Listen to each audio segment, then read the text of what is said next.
Hello everyone, welcome to smart clinical guide. ఈ వీడియోలో clinical research అంటే ఏమి, క్లినికల్ ట్రయల్స్ అంటే ఏమి, అందులో ఏమేమి చేస్తారు అంటే ఎన్ని ఫేసెస్ ఆఫ్ ట్రయల్స్ అనేది రన్ చేస్తారు, ఇవన్నీ ఈ వీడియోలో ఎక్స్ప్లెయిన్ చేస్తాను. First of all clinical research అంటే ఏమంటే, first A kind of investigation అయినా హ్యూమన్ సబ్జెక్ట్స్ పైన చేస్తే దాన్ని క్లినికల్ రీసెర్చ్ అంటాము.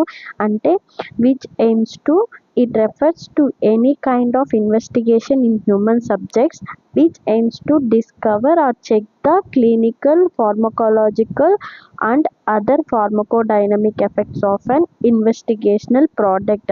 It is nothing but clinical research. What is clinical research? It is a branch of healthcare science that determines the safety and effectiveness of medications, either devices, diagnostic products, and treatment regimens intended for human use. Clinical trial process.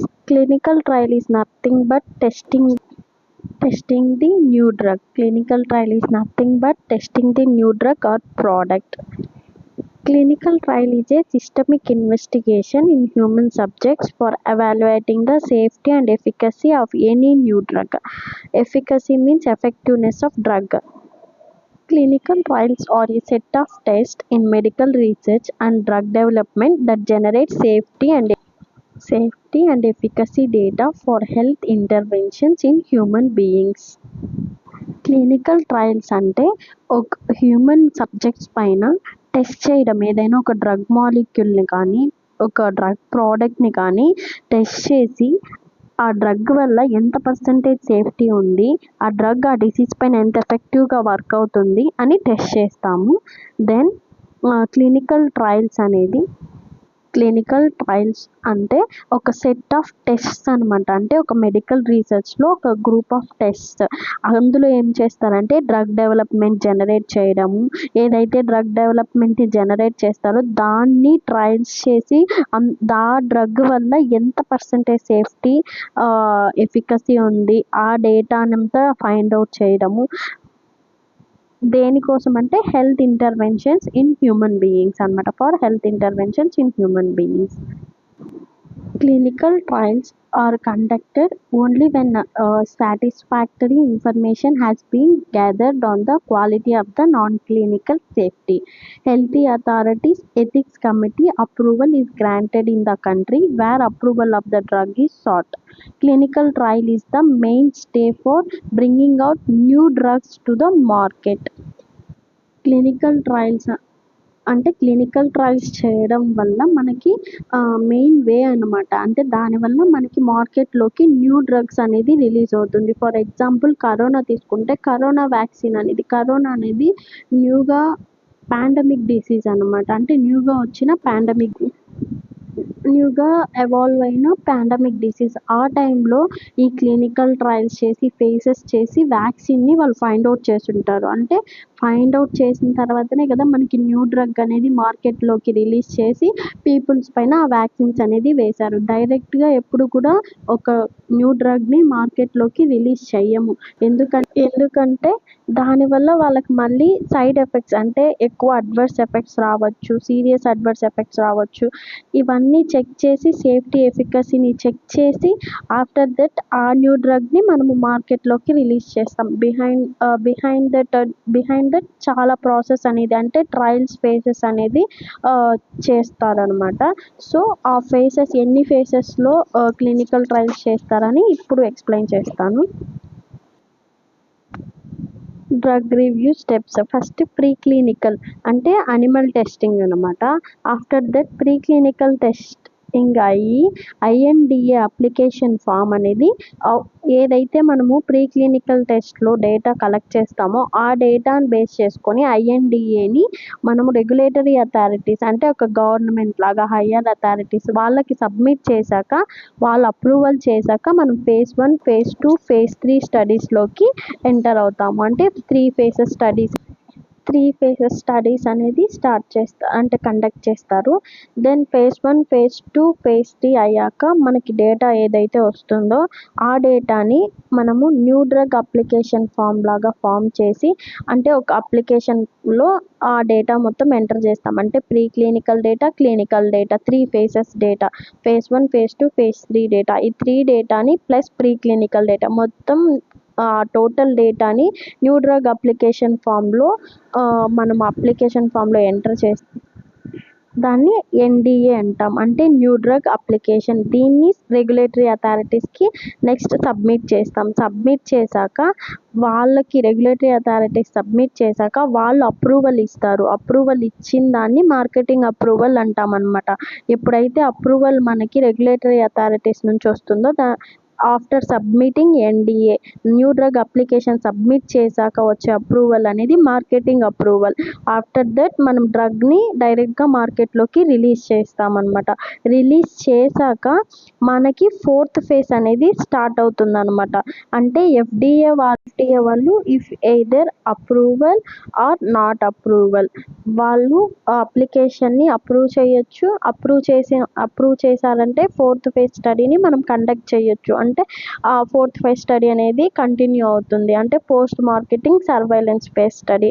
వాళ్ళు either approval చేయలేదంటే మళ్ళీ study అనేది first నుంచి మళ్ళీ చేయాలన్నమాట. అంటే వాళ్ళు satisfy అవ్వలేదు, ఓకే ఈ డ్రగ్ రిలీజ్ చేస్తే మార్కెట్లో adverse events like safety, efficacy range అనేది ఎక్కువ ఉండకపోవచ్చు అని వాళ్ళకి ఆ డేటాలో వాళ్ళు ఫైండ్ అవుట్ చేస్తే, ఎనీ మిస్టేక్స్ ఏమైనా ఫైండ్ అవుట్ చేస్తే వాళ్ళు నాట్ అప్రూవల్ అంటే అప్రూవల్ చెయ్యరు. చేశాకనే phase 4 స్టడీస్ అనేది కంటిన్యూ అవుతుంది. అంటే phase 4 studies post marketing surveillance. So ఓవరాల్గా డ్రగ్ రివ్యూ స్టెప్స్ ఇవి స్టెప్ వైజ్ అనమాట. Pre clinical and then the data which is collected from the preclinical trial. Based on the data we will form investigational new drug application. Through this application only pharma companies or sponsor companies will get approval for the testing of a drug in humans, like clinical, that is nothing but clinical trials. Then we start phase 1 studies and phase 2, phase 3 studies. Then based on the data which is collected from the phase 3 study, we will form new drug application. Through this application only we are getting marketing approval. After submitting new drug application again to the regulatory authorities, after getting approval from the regulatory authorities, we can release the drug into the market. That means marketing approval. FDA revives will approve the application or find it either approval or not approval. After that we will continue phase 4 studies. If approval, the study will conducted fourth phase. Pharma companies or sponsor companies అనమాట. ఇప్పుడు pharmaceutical companies అయినా sponsor companies ఏమంటే అవి డ్రగ్ని sponsor చేస్తుంది. అంటే కొన్ని కంపెనీస్కి వాటి కింద సిఆర్ఓ కంపెనీస్ అనేది వర్క్ అవుతుంది. సిఆర్ఓ కంపెనీస్ అంటే కాంట్రాక్ట్ రీసెర్చ్ ఆర్గనైజేషన్. నా నెక్స్ట్ వీడియోలో స్పాన్సర్ కంపెనీస్ అంటే ఏవి, pharmaceutical companies, contract research organization companies గురించి నేను ఇన్ డీటెయిల్గా ఎక్స్ప్లెయిన్ ఇస్తాను. ఇప్పుడు ఫర్ ఎగ్జాంపుల్ ఇప్పుడు మేము సింపుల్గా చెప్తాను. Sponsor companies or pharmaceutical companies should get 2 types of approval అనమాట. ఇప్పుడు మనకి ఐఎన్డిఏకి ఒక అప్రూవల్, ఎన్డిఏకి ఒక అప్రూవల్ కావాలి. ఎక్కడి నుంచి? రెగ్యులేటరీ అథారిటీస్, అంటే గవర్నమెంట్ లాగా, లైక్ గవర్నమెంట్ ఏజెన్సీస్ అలా అనమాట. సో ఒక్కొక్క కంట్రీకి అంటే ఆల్రెడీ డిస్కస్ చేసాం కదా, రెగ్యులేటరీ అథారిటీస్ అనేది డిఫరెంట్గా ఉంటుంది. అంటే ఇండియాకి ఒక రెగ్యులేటరీ అథారిటీ, యూఎస్ఏకి ఒక రెగ్యులేటరీ అథారిటీ. సో దీనిపై నేను నెక్స్ట్ వీడియో చేస్తాను. అంటే నెక్స్ట్ వీడియోలో ఏ రెగ్యులేటరీ అథారిటీస్ ఏ కంట్రీకి ఏముంటాయని వాటి నేమ్స్తో సహా మెన్షన్ చేస్తాను. ఇప్పుడు స్పాన్సర్ కంపెనీస్ వాళ్ళు 2 types ఆఫ్ అప్రూవల్ ఉండాలి వాళ్ళకి. సో ఫస్ట్ డేటా, ఆ డేటాని వాళ్ళు ఐఎన్డిఏ అంటే ఇన్వెస్టిగేషనల్ న్యూ డ్రగ్ అప్లికేషన్. ఎప్పుడు ఇది? Before we start the clinical trial start చేయకముందు వచ్చే డేటాని సబ్మిట్ చేసి రెగ్యులేటరీ అథారిటీస్కి ఒక అప్రూవల్ అనేది వస్తుంది.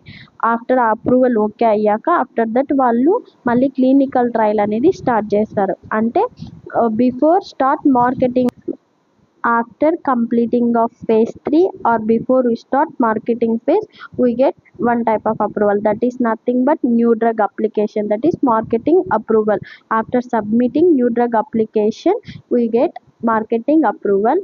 After submitting INDA, we get approval for to do trials on humans. These are the two types of approval required for the clinical trials. Okay, ఈ వీడియోలో basic clinical research and ఏం జరుగుతుంది, clinical trial faces ఎన్ని జరుగుతాయి, అంటే ఏ type of approval మనకు కావాలి, అసలు రెగ్యులేటరీ అథారిటీస్ అంటే ఏమి, అంటే గవర్నమెంట్ ఏజెన్సీస్, లైక్ ఇవన్నీ మనం బ్రీఫ్గా తెలుసుకున్నాం. నెక్స్ట్ వీడియోలో ఇన్ డెప్త్గా ఈ ఫేసెస్లో ఎన్ని మంది పీపుల్స్ని రిక్రూట్ చేసుకుంటాం, అంటే ఫేసెస్ గురించి ఇన్ డెప్త్గా మనం నెక్స్ట్ వీడియోలో ఎక్స్ప్లెయిన్ చేస్తాను. So keep watching and keep supporting.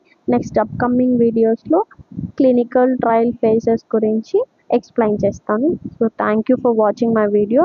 Keep supporting.